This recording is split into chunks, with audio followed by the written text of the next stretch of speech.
इसमें कुछ अष्टाध्यायी के सूत्र भी दिए हैं। ह्रस्वम लघु संयोगे गुरु दीर्घम च उकालो ज्रस्त दीर्घ प्लुता उच्चैर्दाता निचरदाता समाहरस्वरिता। उकालो ज्रस्त दीर्घ प्लुता जो है, इसको पहले मैं बताता हूँ।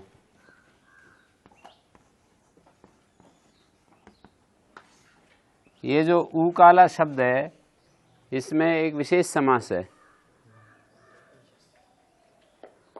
ऊ शब्द पहले 3 ऊ का ग्रहण है यहाँ पर। उश्च, उश्च और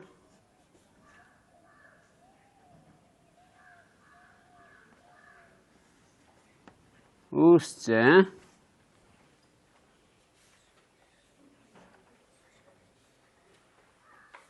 इस तरह से ये ह्रस्व दीर्घ प्लुत ऊ और ऊ, पहले इन दोनों को अका सवर्ण दीर्घ हुआ और फिर इन दोनों को अका सवर्ण दीर्घ हुआ।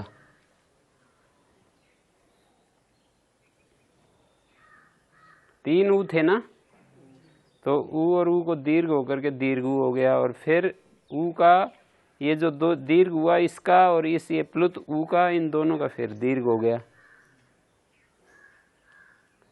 तो ऊ जो है प्लुत प्रक्रिया अच्छी नित्यम से इसको प्रकृति भाव में की। क्या मतलब? प्लुत है तो इसकी संधि में कार्य प्रकृति भाव हो जाता है। प्लुत है? हाँ, कौन? ये वाला ऊ, ये वाला? हाँ। तो अच परे कहाँ है?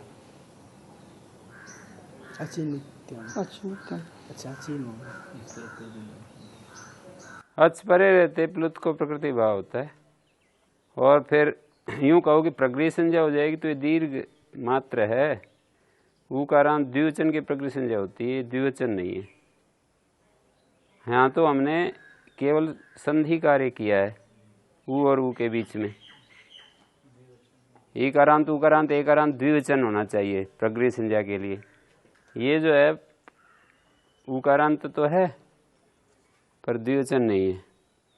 वो इस क्रम से ही पढ़े हैं ना।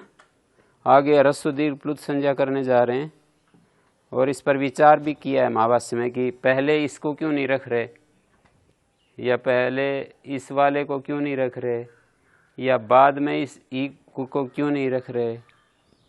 विचार करने के बाद ये निर्णय किया है। वो तो आप जब वो शास्त्र पढ़ेंगे तब पता लगेगा विस्तार से। पर इस पर विचार किया है कि पहले इसी को क्यों रखा हुआ है यहाँ, और इसको ही कैसे रखा, कैसे माने कि यही है पहले, फिर यही है दूसरे नंबर पर, और यही है प्लुत उकार तीसरे नंबर पर है। इसका निर्धारण कैसे करें? 3 जो ऊ हैं उनका दीर्घ होकर के एक ऊ बन गया है, ऐसा व्याख्यान से ऐसा निश्चय कर रहे हैं। 3 संज्ञाएं हैं ह्रस्व दीर्घ प्लुत। तो यहाँ देखो 3 ऊ का दीर्घ ऊ बन गया है, फिर इससे सु ऊ जस विभक्ति लाए हैं। ठीक है, और इसको इको एणची से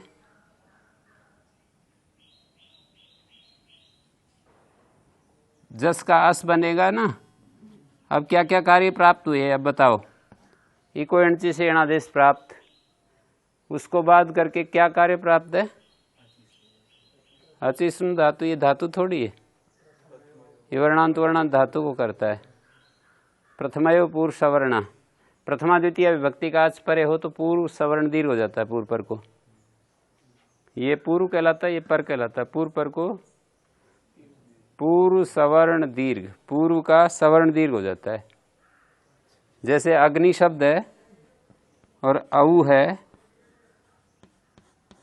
तो पूर्व सवर्ण दीर्घ करेंगे तो ई और औ को ऐसा ही बन जाता है। पूर्व जो है ई है, उसका सवर्ण दीर्घ, ई का सवर्ण दीर्घ क्या होगा? दीर्घ ई होगा। मतलब पूर्व और पर दोनों के स्थान में एक आदेश होता है, कौन सा? पूर्व सवर्ण दीर्घ। पूर्व और पर इन दोनों के स्थान में पूर्व सवर्ण दीर्घ आदेश हो जाता है, हैं? ठीक है। ये इसी तरह से यहाँ पूर्व सवर्ण दीर्घ, पूर्व का सवर्ण दीर्घ आदेश प्राप्त हुआ, पर ना दीची दीर्घात जसी च, ना दीची दीर्घात जसी च। अवर्ण से उत्तर इच परे हो तो पूर्व सवर्ण दीर्घ नहीं होता, और दीर्घ से उत्तर जस परे हो तो भी पूर्व सवर्ण दीर्घ नहीं होता। ना दीची न आत इची, इच प्रत्याहार परे हो, ई उ रील री ए ओ ऐ औ, इच प्रत्याहार में इतने वर्ण आते हैं। इच प्रत्याहार परे हो, अ को छोड़कर सभी स्वर आ जाते हैं। इच प्रत्याहार परे हो तो अवर्ण से उत्तर, ये पंचमी है आत, अवर्ण से उत्तर पूर्व सवर्ण दीर्घ नहीं होता, निषेध सूत्र है। प्रथम पूर्व सवर्ण, जैसे राम शब्द से उत्तर औ आएगा ना, औ, तो पूर्व सवर्ण दीर्घ यदि होता तो क्या बनता? पूर्व सवर्ण दीर्घ होता तो क्या बनता? रामा बनता। अ और औ को आ बनता, पर दीर्घ नादीची से मना हो जाता है। और दीर्घात जसीच, जैसे नदी आगे औ, पूर्व सवर्ण दीर्घ होता तो क्या होता? नदी बनता। तो यहां भी पूर्व सवर्ण दीर्घ का निषेध हो गया। ठीक है, बन गया। अब क्या किया?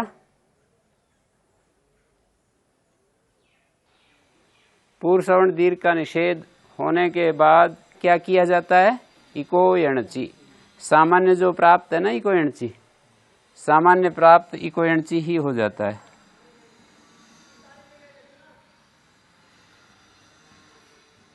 दीर्घात जसी च, दीर्घ से उत्तर हैं? दीर्घात जसी च से दीर्घात जसी च, दीर्घ से उत्तर जस और इच प्रत्याहार जस परे हो या इच प्रत्याहार परे हो तो पूर्व सवर्ण दीर्घ नहीं होता। ठीक है, तो इको यणची से वह हो गया ये। तो उश्च उश्च उश्च इति वह, ये रूप बनेगा।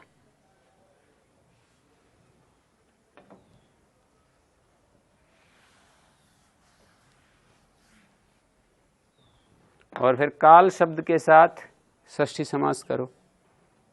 काल शब्द के साथ षष्ठी समास तो बन गया वाम काल। नहीं, नादीची तो मैंने प्रसंगवश बताया कि वो निषेध सूत्र है। अवर्ण से उत्तर इच परे रहते निषेध करता है। उदाहरण दे दिए कि जैसे पूर्व सवर्ण दीर्घ का निषेध किस तरह से होता है। जैसे राम शब्द से औ के पर रहते रामा नहीं बनता, रामौ बनता है, निषेध हो गया ना। दीर्घात जसीचे का भी उदाहरण दिया, जैसे नदी शब्द से औ के पर रहते पूर्व सवर्ण दीर्घ नहीं होता, इकोणची होकर नद्यव बनता है। तो इसी तरह से यहाँ पर भी दीर्घात जसीचे से जस के पर रहते पूर्व सवर्ण दीर्घ का निषेध होकर के यदि पूर्व सवर्ण दीर्घ हो जाता तो वह थोड़ी बनता, क्या रूप बनता? पूर्व सवर्ण दीर्घ का निषेध नहीं होता तो क्या होता? देखिए, ऊ आगे जस है ना, अब यहाँ पूर्व सवर्ण दीर्घ हो जाता तो ऊ और ए को ऊ बन जाता, सकार को विसर्ग, ऊ रूप बनता। ऊ रूप नहीं बनता है, वह रूप बनता है प्रथमा के बहुवचन में। ऊ शब्द का रूप चलाएंगे तो ऊह रूप नहीं बनता, वह बनता है। क्यों? पूर्व सवर्ण दीर्घ का निषेध हो जाता है। इकोणची करके वह, और षष्ठी के बहुवचन में वाम काल है। वाम काल कैसे बना? ऊ आगे आम है ना, ऊ आगे आम इकोणची आ रहा है ना, ऊ आगे आम इकोणची,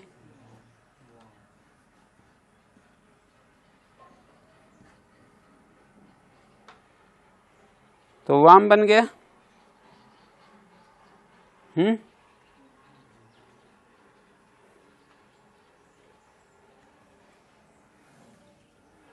वाम काल है,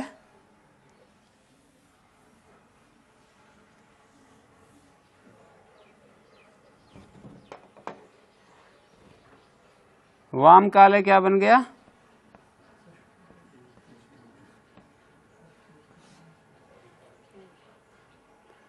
वाम काल है, ऊ काल है, और फिर ऊ काल इव कालो यस्य।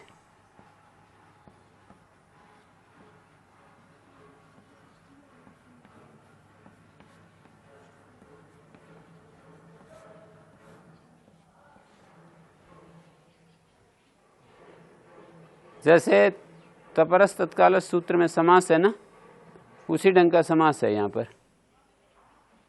क्या समास है तपरस तत्कालस्य में? तत्कालस्य शब्द में क्या समास है? अभी नहीं पढ़ा हूँ। उसको पढ़ने की क्या जरूरत है जब मैंने पढ़ा दिया? जब उसको मैंने पढ़ा दिया तो ये तो थोड़ी देगा कि ये पढ़ा नहीं है। ऊकाल जब शब्द पढ़ा दिया मैंने, ऊकाल का समास बता दिया, और फिर मैंने ये भी कह दिया कि भाई ऊकाल में जो समास है वो तत्काल की तरह ही है, ऊकाल और तत्काल में एक जैसा समास है, तो फिर तो पढ़ा ही दिया हैं। ऊकाल और तत्काल में एक जैसा समास है, ये बताया ना मैंने, बताया, तो फिर पढ़ा ही दिया। ऊकाल का समास पढ़ा दिया। क्या पढ़ाया है ऊकाल का समास? समास का नाम बताओ ऊकाल में। उकाल में तो वाम काल है, उकाल है, इसमें तो षष्ठी तत्पुरुष का है, और उकाल युकालो यस्य, इसमें बहुब्री। तो ऊकाल शब्द ही बना है ना पूरा, नहीं यूं कहेंगे षष्ठी तत्पुरुष गर्भ बहुब्री। जैसे धातु लोप यार, धातु के धातु लोपे शब्द में क्या समास है?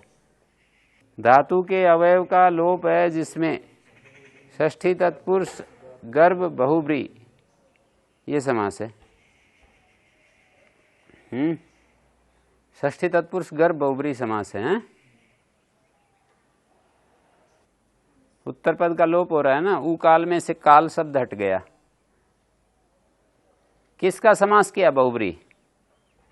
ऊ काल का तथा काल का। एक तरफ ऊकाल है, दूसरी तरफ काल है, इन दो पदों का समास किया। ये जो काल है ना, ऊकाल के साथ जुड़ा हुआ काल, इस वाले का लोप हो गया। ऐसे ही वहां तपरस तत्कालस्य में बिल्कुल सेम है। तस्य काल तत्काल है, तत् शब्द का और काल शब्द का षष्ठी समास, और तत्काल इव कालो यस्य,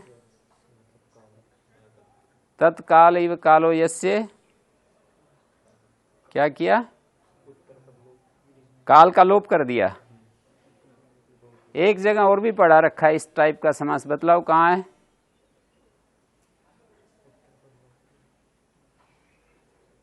किसी को बताओ, आता हो?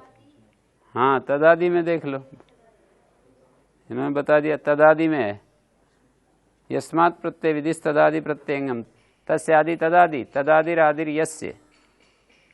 तदादि आदि में है जिसके, वो तदादि। तदादि आदि में है जिसके, एक आदि का लोप हो रहा है ना, तदादि में से आदि है हट गया और आदि अगला आदि जुड़ गया तो तदादि बन गया। तदादि आदि में जिसके, तस्य काल है तत्काल है, तत्कालिव काला यस्य तत्काल है, षष्ठी विभक्ति तत्कालस्य। तो यहां पर अब स्पष्ट हो गया होगा। इसका अर्थ हिंदी में बोलें तो क्या कहेंगे? ऊ के काल के समान काल है जिसका। ऊ मानी तीन जो ऊ हैं उसको ऊ कहा गया है यहां पर, और ऊ के काल के समान काल है जिसका। जिसका किसका? सूत्र में अच पड़ा है, अन्य पदार्थ जो है अच है।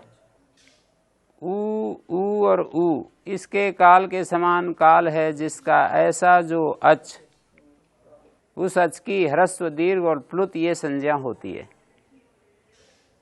हैं? ऊ के काल के समान काल है जिस अच का, उसकी ह्रस्व दीर्घ और प्लुत ये संज्ञा होती हैं। ठीक है? जैसे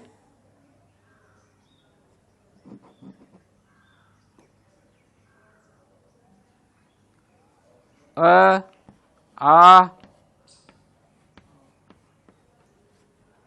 प्लुत दोनों ढंग से लिखते हैं, ये पहले मैंने बता रखा है। प्लुत का जो लेखन है वो दोनों ढंग से का मतलब है, ये भी प्लुत का लेखन है, ये भी प्लुत का लेखन है, कोई अंतर नहीं है।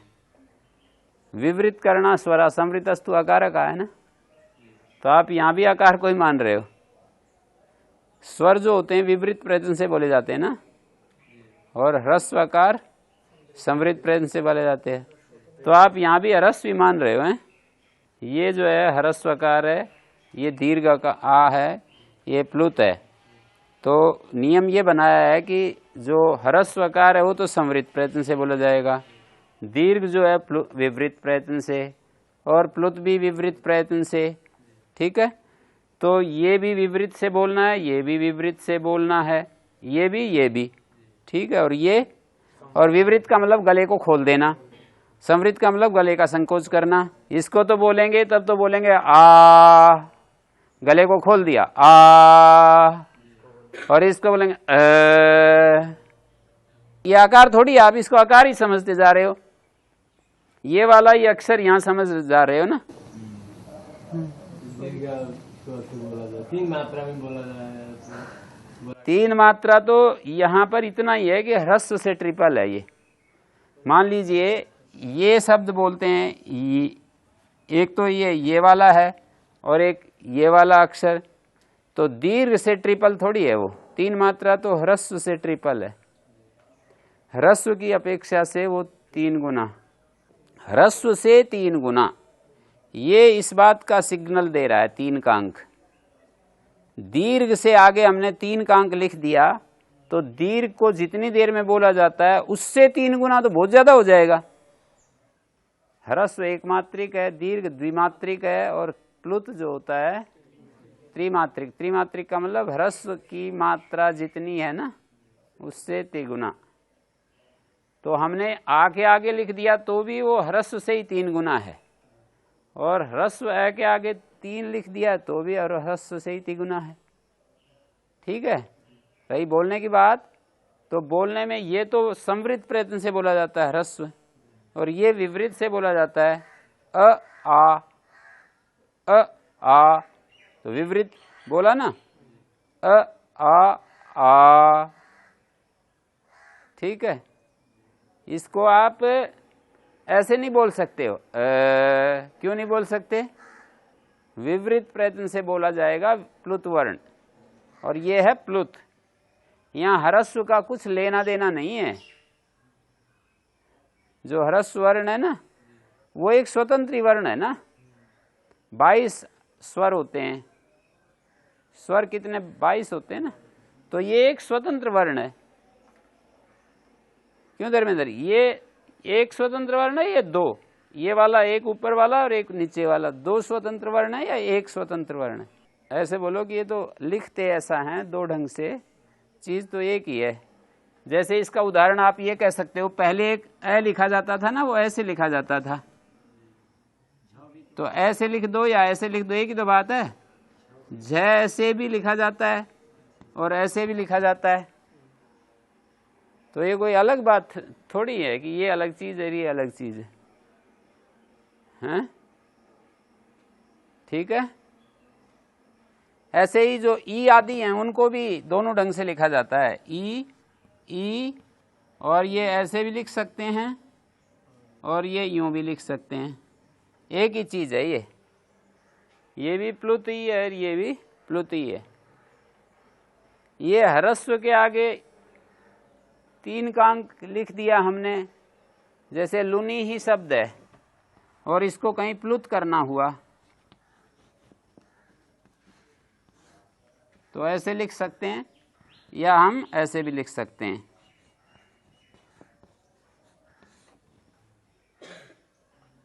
लुनी ही शब्द में जो ई आया है ना, ठीक है भाई, ऐसा भी लिख सकते हैं, ऐसा भी लिख सकते हैं। बोलने में वो कहीं पर दीर्घ अक्षर से आगे 3 का अंक लिखा हुआ मिल भी जाए तो आपको उस दीर्घ का 3 गुना करके नहीं बोलना, ह्रस्व का 3 गुना ही बोलना है, हैं?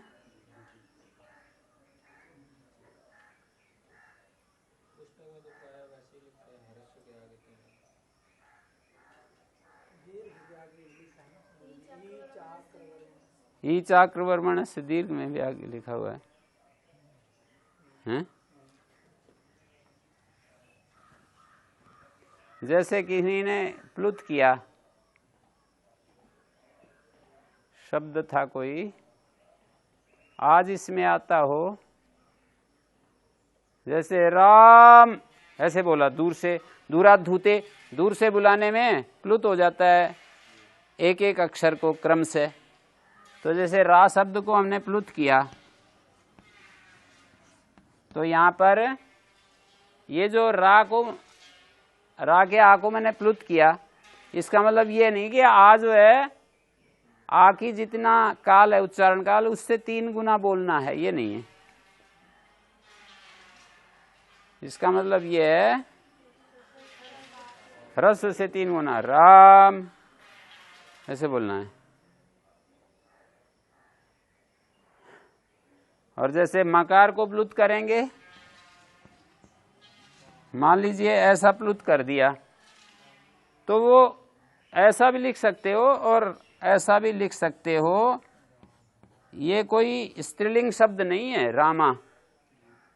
ये प्लुत बोलते समय कि स्त्रीलिंग में आ अंत में बोला जाता है, जैसे लता, रमा ऐसे बोला जाता है, तो वो नहीं है ये।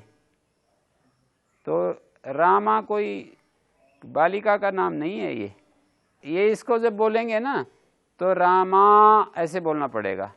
ये भी ये वाला भी बोलेंगे तो रामा ऐसे बोलेंगे। अब इस सूत्र पर आ जाओ। मैंने कहा आपको कि समस्त पद बिना समास का खुलासा किए समझ में नहीं आता। तो देखो उकाल को समझाने के लिए इतनी सारी बातें मैंने कही हैं। समस्त पद है ये, और समास भी थोड़ा सा जटिल बन गया है, तो इसको बिना खोले आप उकाल को समझ ही नहीं सकते हैं। यस्मात् प्रत्यय तदादि प्रत्यंगम, तदादि शब्द में क्या समास है, क्या विग्रह है, उसको समझे बिना अंग संज्ञा को समझ ही नहीं सकते हैं। तपरस तत्काल में तत्काल से पद में क्या समास है, आप समझ ही नहीं सकते उस सूत्र को कभी भी। आप उस पुस्तक में लिखे हुए अर्थ को रट करके बोल सकते हो, वो एक अलग बात है। कि आपने अर्थ को रट लिया और बोल दिया, ये एक अलग बात है। लेकिन वो सूत्र के पदों से अर्थ कैसे निकल रहा है, ये बात बताने के लिए तो आपको समास को समझना ही पड़ेगा, तब बता सकते हो। तो उकाल का मतलब हो गया ऊ के काल के समान काल है जिस अच का, उस अच की क्रम से ह्रस्व दीर्घ प्लुत संज्ञा होती है। जैसे ये आ, इसी तरह से सारे ले लीजिए।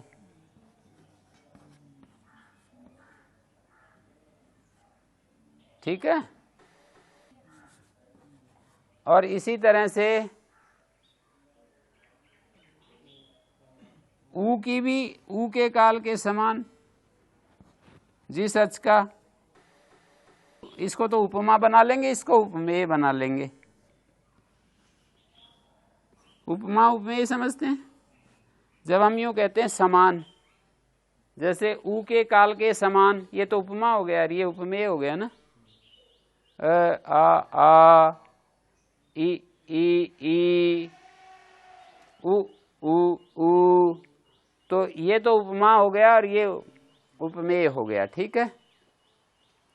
इसके काल के समान काल है जिस ऊ का है। ठीक है।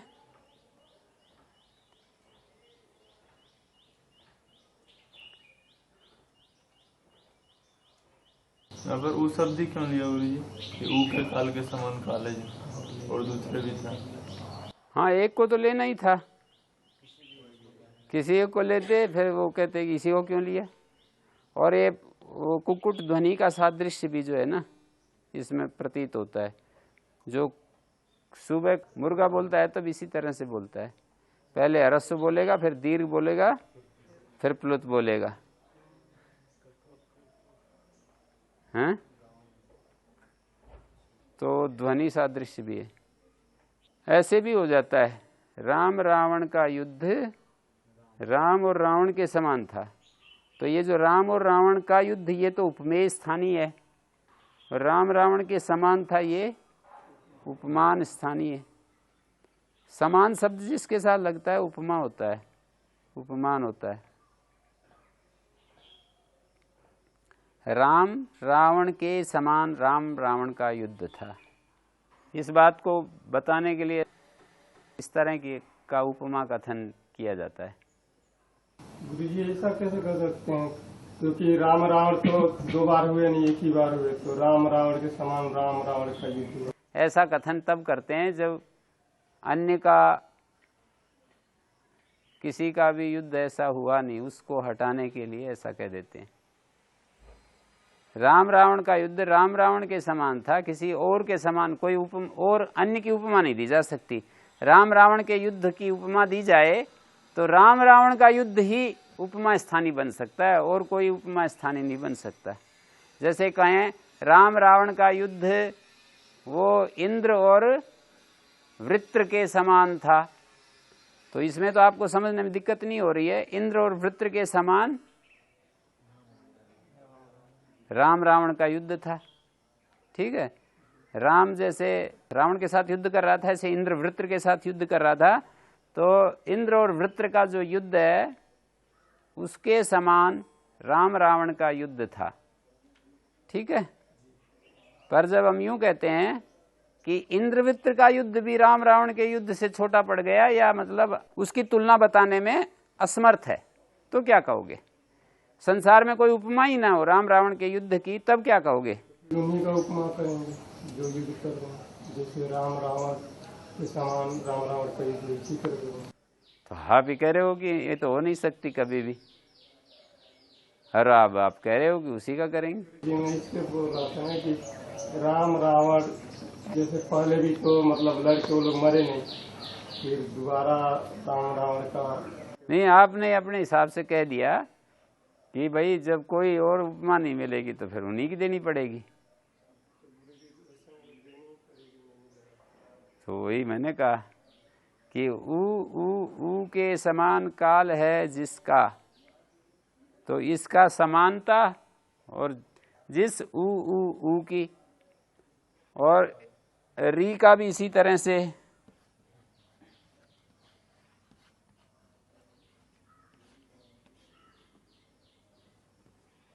और री जो है इसका दीर्घ नहीं होता है,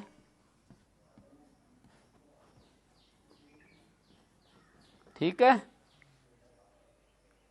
लरी वर्ण के दीर्घ नहीं होते हैं, इसका क्या मतलब समझते हो? ये जो शब्द मैं लिख रहा हूं ये यूं कहा जाए कि ये कहीं ना कहीं प्रयोग हुए हैं, तो इसका क्या अर्थ लोगे? शास्त्रों में या शास्त्र में। क्यों भाई? शास्त्र में केवल ना, व्यवहार में, लोक में, कोई भी शब्द में जो हम ये शब्द बोल रहे हैं वर्ण ही तो हैं, और क्या है इनमें? 63 वर्णों में ही तो सारा वाङ्मय है। लौकिक वैदिक जितने भी शब्द होते हैं इनमें 63 अक्षरों का ही तो प्रयोग है। 63 अक्षर जो होते हैं इनका ही तो प्रयोग है। तो जब यूं कहेंगे ना दीर्घ नहीं मिलते, इसका मतलब यह है कि किसी भी शब्द, वर्ण तो शब्द जो होते वर्णों का मेल होता है ना, शब्दों में क्या है? वर्ण है। और वो वर्ण, वो ऐसा कोई शब्द नहीं जिसमें कि दीर्घ री प्रयोग हुआ हो। शब्द जो होते हैं 2 प्रकार के हैं, लौकिक वैदिक। लौकिक में होते हैं वो शास्त्र में नहीं होते, ऐसा भी शब्द है? हाँ बिल्कुल, लोक में नहीं है और वेद में है, तभी तो बहुलम छंद से आदि सूत्र बनाए। बहुत सारे ऐसे शब्द हैं जो केवल वेद में ही होते हैं, लोक में नहीं। लेट लगा लौकिक भाषा में नहीं होता है, वेद में ही होता है। और भी बहुत सारे शब्द हैं, ज़्यादा नहीं पर हैं, भेद है थोड़ा। वैसे तो मीमांसा में ये न्याय है कि ये लौकिका तय वैदिका, जो लौकिक शब्द हैं वही वैदिक शब्द हैं। जैसे अग्निमीळे पुरोहितम, अग्नि ऐसे बोला ना, अग्निमीळे पुरोहितम यज्ञस्य देवम ऋत्विजम, यज्ञस्य देवम ऋत्विजम, ये शब्द सारे लौकिक भाषा में भी बोले जाते हैं, हैं?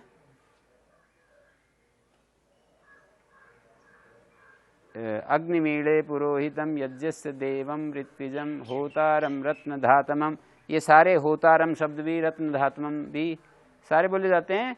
पर कुछ शब्द दास्वांस दाशुष श्रुतम, तो यहाँ दास्वांस वैदिक भाषा में बोला जाएगा, लौकिक भाषा में तो दास्वान नहीं बोलते। दास्वान सावान मीड भांस से दाता, देने वाला।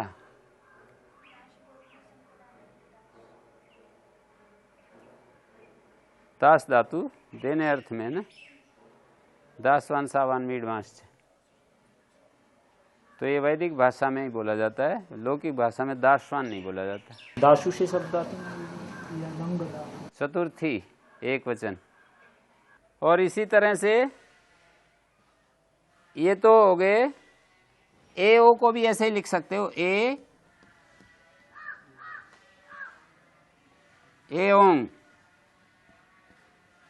ए ओंग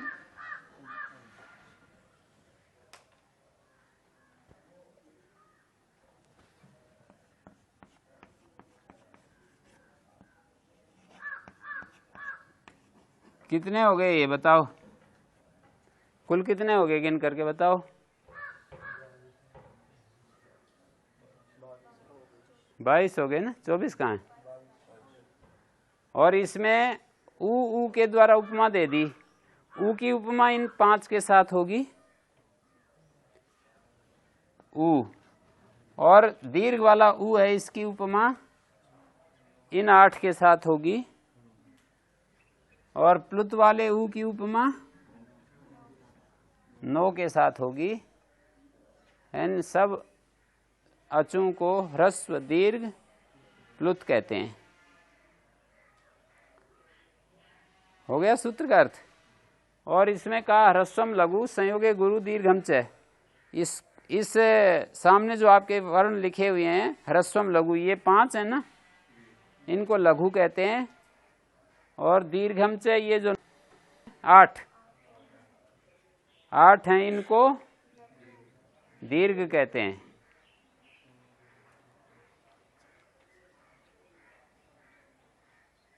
ह्रस्व दीर्घ प्लुत है ना, तो दीर्घ को गुरु कहते हैं। ह्रस्वम लघु, ह्रस्व अक्षर को लघु एक और नाम रख दिया।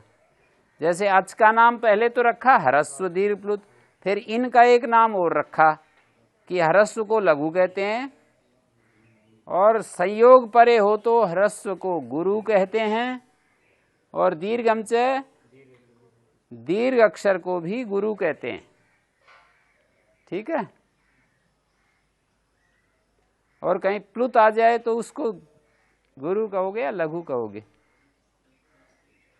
ह्रस्व दीर्घ प्लुत 3 है ना, तो दीर्घ को तो गुरु कह देंगे, ह्रस्व को लघु कह देंगे। संयोग परे आ जाए तो ह्रस्व को भी गुरु कह देंगे।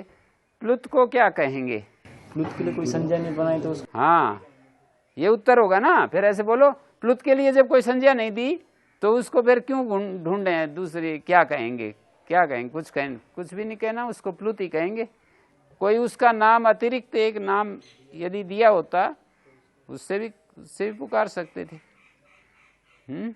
ह्रस्व को लघु कहेंगे, दीर्घ को गुरु कहेंगे, और संयोग परे हो, एक अपवाद है, संयोग परे हो तो ह्रस्व को गुरु कहेंगे। जैसे अग्नि, इंद्र, तो यहाँ अग्नि अश्व अग्नि, तो यहाँ पर ग और न का संयोग है तो अ जो है गुरु हो जाएगा।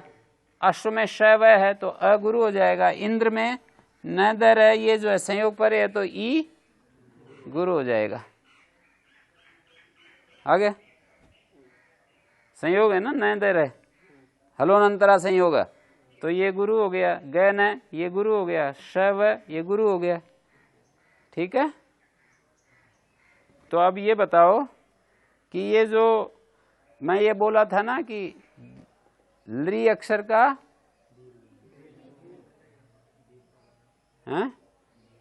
लृ अक्षर का दीर्घ नहीं मिलता है।